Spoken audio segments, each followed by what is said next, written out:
એક દિવસ અયોધ્યામાં સરજુ નદીમાં મહાજબરું પાણીનું પૂર આવ્યું. સ્વર્ગદ્વારી તણાવા માંડી. અયોધ્યાવાસી વિચાર કરે છે, પાણી ચડતું આવે છે.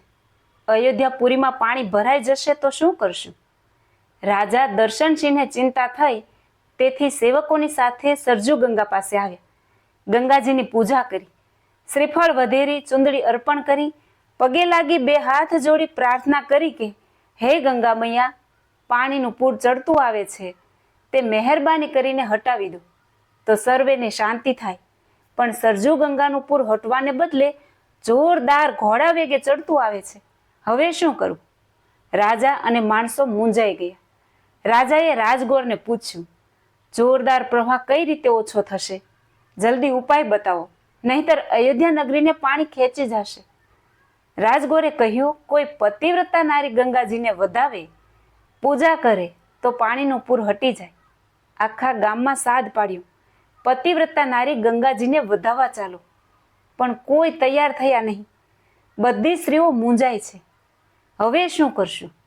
સુવાસિની બાઈ ભક્તિ માતાને કહે છે, બાઈજી, ચાલો આપણે ગંગાજીને વધાવવા જઈએ. સાસુજીની સાથે સુવાસિની બાઈ શ્રીફળ લઈને આવ્યા સરજુ ગંગાના તીરે.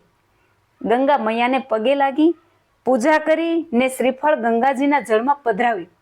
બે હાથ જોડીને પ્રાર્થના કરી કહ્યું, હે ગંગા મૈયા, જો મારું પતિવ્રતાપણું સાચું હોય તો આ પાણીનું પૂર પાછું હટી જાઓ.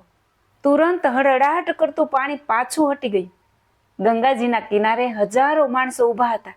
તે આવું અદ્ભુત દ્રશ્ય જોઈ આશ્ચર્ય પામી ગયા.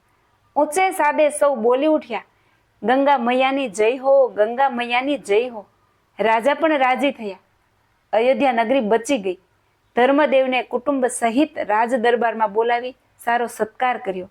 કિંમતી વસ્ત્ર અલંકારની ભેટ આપી. રાજીપો વ્યક્ત કર્યો. ભક્તિ માતા સાથે સુવાસિની બાઈ ઘરે આવ્યા. ભક્તિ માતા કહે છે, ઘનશ્યામ, સુવાસિની ભાભી પતિવ્રતા નારી છે. ગંગાજીને વધાવ્યા કે પાણીનું પૂર હટી ગયું. સતી શિરોમણી છે. ત્યારે ઘનશ્યામ મહારાજ બોલ્યા, ભાભી રેવતીજીનો અવતાર છે. તેમનામાં અદ્ભુત શક્તિ છે. આ છે પતિવ્રતાનો પ્રતાપ.